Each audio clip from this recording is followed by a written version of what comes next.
ആയിക്കോട്ടെ സെലംബ്ലസിലേക്ക് സ്വാഗതം. ഇന്ന് 3 കിളിമീൻ കിട്ടിയിട്ടുണ്ട്, അതായത് നവര. ഇത് വെച്ചുള്ളൊരു റെസിപ്പി നോക്കാം ഉണ്ടല്ലേ. ഇതിനെ ഒന്ന് കഴുകി വൃത്തിയാക്കി എടുത്തുകൊണ്ട് വരാം. മീനിവിടെ കഴുകി കൊണ്ടുവന്നിട്ടുണ്ട് കൂട്ടുകാരെ.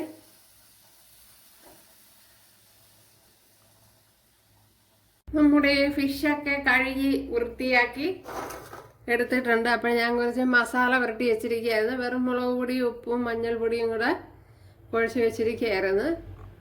അപ്പോഴതിന് കാരണം കുറേ സമയം ഇവിടെ വെച്ചിരിക്കേണ്ടി വന്നു. അപ്പോൾ രാവിലെ മകനെ വിടുന്ന തിരക്കായിരുന്നു, അതുകൊണ്ടാണ് അങ്ങനെ ചെയ്തത്. അപ്പോൾ 2 മണിക്കൂർ കഴിഞ്ഞാണ് ഞാനത് മീൻ കറിയൊക്കെ എടുത്തത്. ഓക്കെ, അപ്പോഴും വീഡിയോയിലേക്ക് പോകാം. 1 ടേബിൾ സ്പൂൺ വെളിച്ചെണ്ണ ചേർത്ത് കൊടുത്തിട്ടുണ്ട്. അതിലേക്ക് ഇനി ശാല ഉലുവ ചേർത്ത് കൊടുക്കാം. ഇവിടെ ഉലുവ ചൂടായിട്ടുണ്ട്. ഇതിലേക്ക് കുഞ്ഞുള്ളി ചേർത്ത് കൊടുക്കുക. അപ്പോഴൊരു 10 കുഞ്ഞുള്ളി ചേർത്ത് കൊടുക്കണം. അപ്പോൾ വലിയ കുഞ്ഞുള്ളിയാണെങ്കിൽ 5 എണ്ണം മതി. ഇതിപ്പം വലുതായതുകൊണ്ടാണ് 5 എണ്ണം എടുത്തത്. അപ്പോൾ ചെറിയ ചെറിയ കുഞ്ഞുള്ളിയൊക്കെ ഉണ്ടല്ലോ, അതാണെങ്കിൽ 10 എണ്ണം എടുക്കണം. അപ്പോൾ ഇതൊന്ന് വഴണ്ട് വരണം. അപ്പോൾ സവാള കുറച്ച് വഴണ്ടിട്ടുണ്ട്. ഇതിലേക്ക് തേങ്ങ ചേർത്ത് കൊടുക്കാം.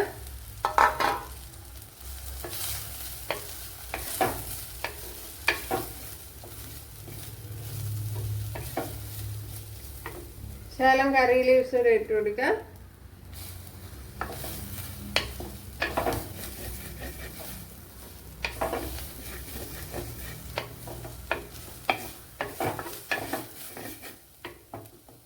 അതേപോലെ ഒരു വലിയൊരു തക്കാളിപ്പഴം കൂടെ ഉണ്ട്, അതും കൂടെ ചേർത്ത് കൊടുക്കുക. അപ്പോൾ തക്കാളിപ്പഴം കൊച്ചുള്ളിയുടെ കൂട്ടത് ചേർത്ത് കൊടുക്കാറുള്ളായിരുന്നു, അങ്ങ് വിട്ടുപോയി കൂട്ടുകാരെ. അപ്പോൾ ചേർത്ത് കൊടുത്താൽ തക്കാളിപ്പഴം നല്ലതുപോലെ ഉടഞ്ഞു വരും.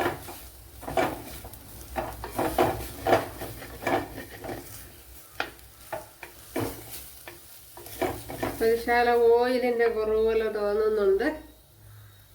ശാല ഓയിലൂടെ ചേർത്ത് കൊടുത്തിട്ടുണ്ട്. ഇവിടെ ഭയങ്കരമായിട്ട് സൂര്യപ്രകാശം ഇങ്ങനെ അടിച്ചുകൊണ്ടിരിക്കുകയാണ് കൂട്ടുകാരെ, അതുകൊണ്ടാണ് മങ്ങി കാണണത്.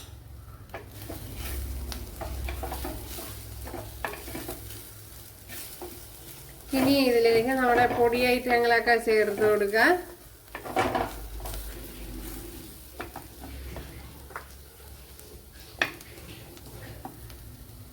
ഒരുപാട് അങ്ങ് ബ്രൗൺ ഒന്നും ആവണ്ട തേങ്ങ, ജസ്റ്റ് അതിൻ്റെ പച്ച ടേസ്റ്റ് ഒന്ന് മാറിയാൽ മതി. ഒരു 2.5 ടേബിൾ സ്പൂൺ കാശ്മീരി മുളക് പൊടി. ഇത് ഒട്ടുമേ എരിവില്ലാത്ത മുളക് പൊടിയാണ്. അപ്പോൾ എരിവുള്ളതൊക്കെ ആണെങ്കിൽ വളരെ കുറച്ച് ചേർത്ത് കൊടുക്കണം. 1/2 ടീസ്പൂൺ മഞ്ഞൾപ്പൊടി, അതേപോലെ തന്നെ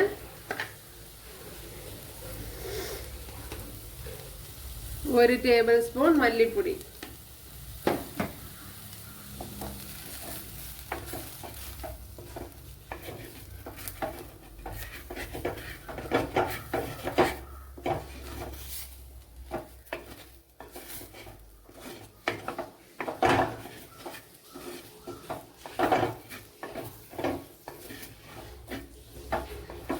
അപ്പോൾ ഇത് തന്നെ മതിയാവും. അപ്പോൾ തക്കാളിപ്പഴം കൊച്ചുള്ളി ഇട്ട് കൊടുത്ത ഉടനെ ഇട്ട് കൊടുക്കുക കൂട്ടുകാരെ.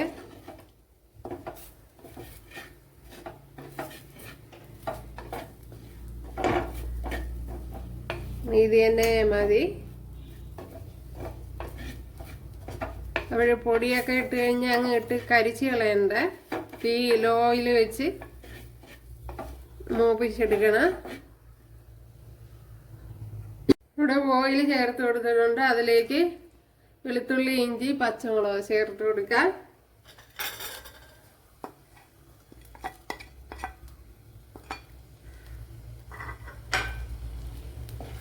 പിന്നെ ശകലം കറി ലീവ്സ് ഇടുക.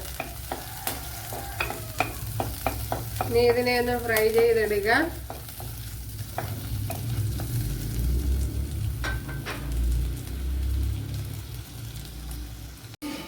ഇപ്പോഴും വെളുത്തുള്ളിയൊക്കെ നല്ലപോലെ ബ്രൗൺ ആയിട്ടുണ്ട്. അതിലേക്ക് ഇത് ഒഴിച്ചു കൊടുക്കുക.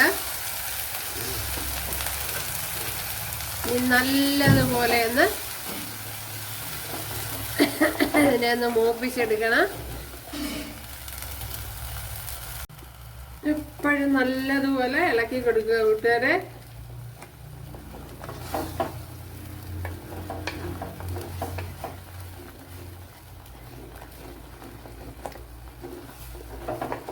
അതിൻ്റെ പച്ചക്കുത്തൊക്കെ ഒന്ന് മാറേ.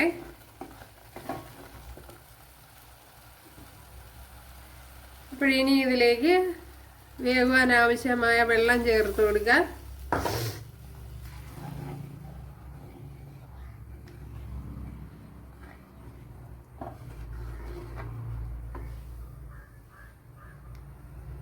ഇതിലേക്ക് കുറച്ച് പുളി ചേർത്ത് കൊടുക്കുക. ഇപ്പം ഞാൻ കഴുകിയെടുത്തതാണ്.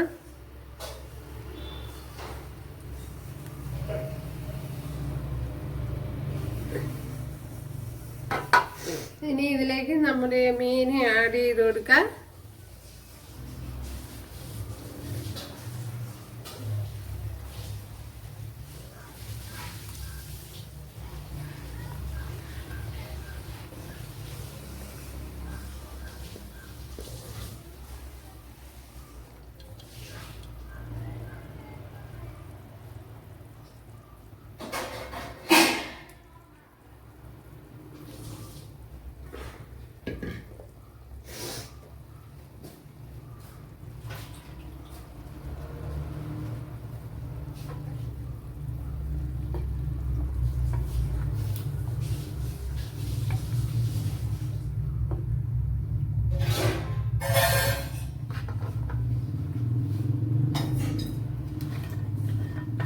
ഇനി ഇതിലേക്ക് ആവശ്യത്തിനുള്ള ഉപ്പ് ചേർത്ത് കൊടുക്കുക.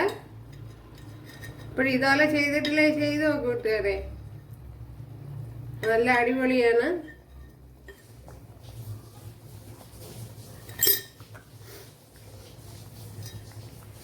കണ്ടല്ലോ കൂട്ടുകാരെ, നമ്മുടെ അടിപൊളി മീൻകറി ഇവിടെ റെഡി ആയിട്ടുണ്ട്. ഉണ്ടല്ലേ, നല്ല ടേസ്റ്റ് ഉണ്ട്.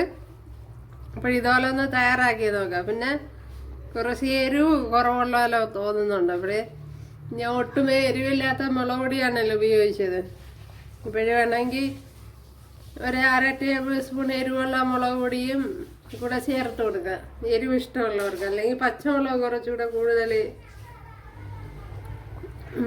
ചേർത്ത് കൊടുക്കുന്നത് നന്നായിരിക്കും.